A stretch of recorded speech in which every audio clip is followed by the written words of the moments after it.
तुम खोजना तो चाहते हो पर डरते हो, और ये डर आपको खोजने नहीं देगा।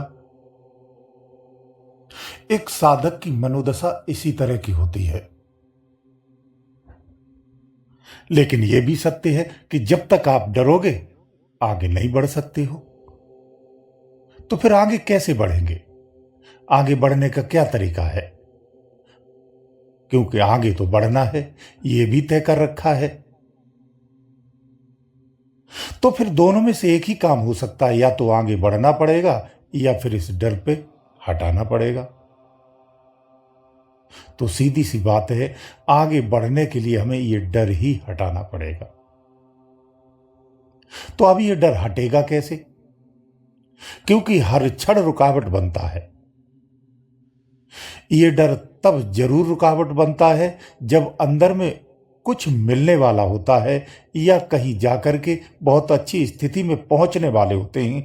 उसी समय यह डर हमें भयभीत करता है और वहां से हमें वापस ले आता है। तो ये कैसे जाएगा? एक साधक की बहुत बड़ी दुविधा होती है, परेशानी होती है। वास्तव में साधना में ये बहुत बड़ी रुकावट भी होती है, लेकिन होती है प्रारंभिक है, यह ध्यान रखना। सदा नहीं होती है, प्रारंभिक होती है। और एक बार अगर ये हट जाए या हम इसको क्रॉस कर जाए तो फिर ये जीवन में दोबारा नहीं आती है। ये डर जाएगा और निश्चित जाता है, सबका जाता है। लेकिन जो प्रयास करता है उसका जाता है। जो प्रयास नहीं करेगा उसका डर कैसे जाएगा? यह डर एक सागर का रूप ले लेता है। जो भी साधक हैं प्रारंभ में इस पीड़ा से गुजरते हैं। ध्यान साधना के उपरांत भी दिन में जो दैनिक दिनचर्या होती है, जैसे समुद्र में लहरें उठती रहती हैं, जैसे समुद्र में लहरें उठती रहती हैं, ये भय भी इन लहरों की तरह हमारी दैनिक दिनचर्या में ध्यान के उपरांत भी भयभीत रखता है। ये प्रारंभिक स्थिति में इस तरह से आपकी रुकावट बनता है। तो ये भय आखिर कैसे जाएगा? जाएगा, ऐसे जाएगा। कैसे? ज्ञान से जाएगा, नित अभ्यास से जाएगा। ज्ञान कैसा? इस प्रकार से ज्ञान आपको धारण करना है। कैसे? कि देखो, इसको ऐसे समझिए, ये ज्ञान की धारणा रखनी पड़ेगी कि मैं भजन नहीं कर रहा हूं, मैं भजन करने वाला नहीं हूं। यानी कर्तापन से आपको भजन नहीं करना है। भजन को हमेशा दृष्टा भाव से ही करना चाहिए। कर्तापन का भाव लेकर के जब साधना में बैठते हैं तो हम विचलित होते हैं। आपको ये बात समझना चाहिए, ये सारी कायनात 5 तत्वों से है, ये शरीर भी 5 तत्वों से बना है।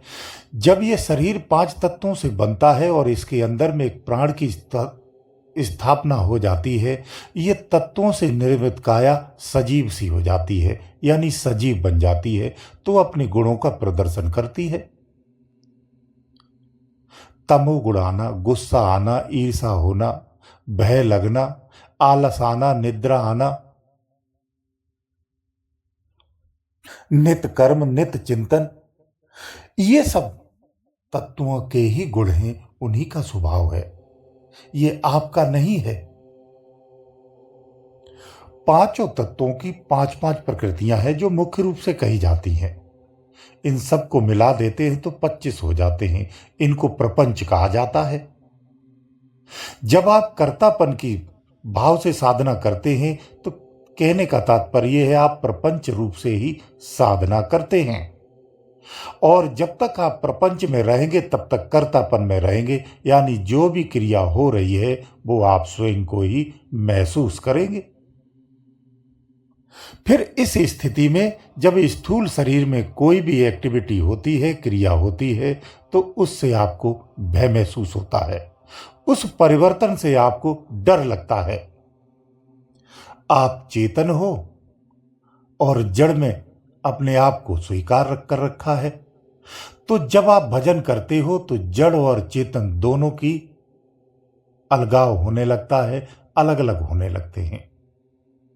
स्वयं को अगर आप जड़ मानते रहेंगे और कर्तापन में जब साधना करते रहेंगे तो आप स्वयं का ही रूप उससे जब भिन्न होता है तो उस समय भय लगता है। भय का कारण भी यही है और कोई दूसरा नहीं है। भजन से दोनों अलग अलग होने लगते हैं। जो दोनों एक दूसरे से एकता बनाए हुए, इसमें भिन्नता हो जाती है। जब भिन्नता होती है तो कई तरह के अनुभव और परिवर्तन होते हैं। उसमें भय का वातावरण उत्पन्न हो जाता है, क्योंकि जो आप नहीं हो वो आपने स्वीकार कर रखा है, और जो आप हो जब उसमें आपका निर्माण शुरू होता है तो आप जो नहीं है उसकी तरफ आकर्षित रहते हो। इसीलिए आप मृत्यु जैसा महसूस करते हो।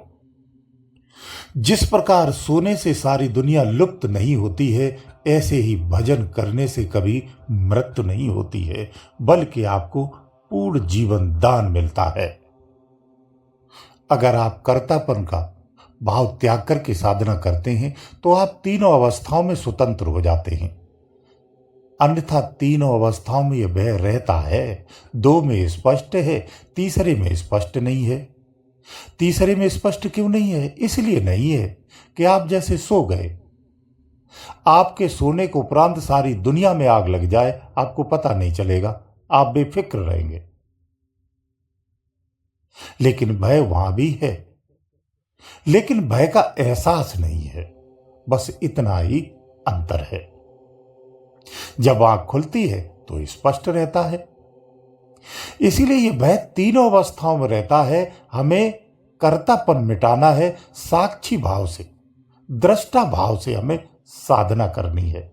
जब दृष्टा भाव से साधना करते हैं तो आप तीनों अवस्थाओं में पूरी तरह से स्वतंत्र हो जाते हैं।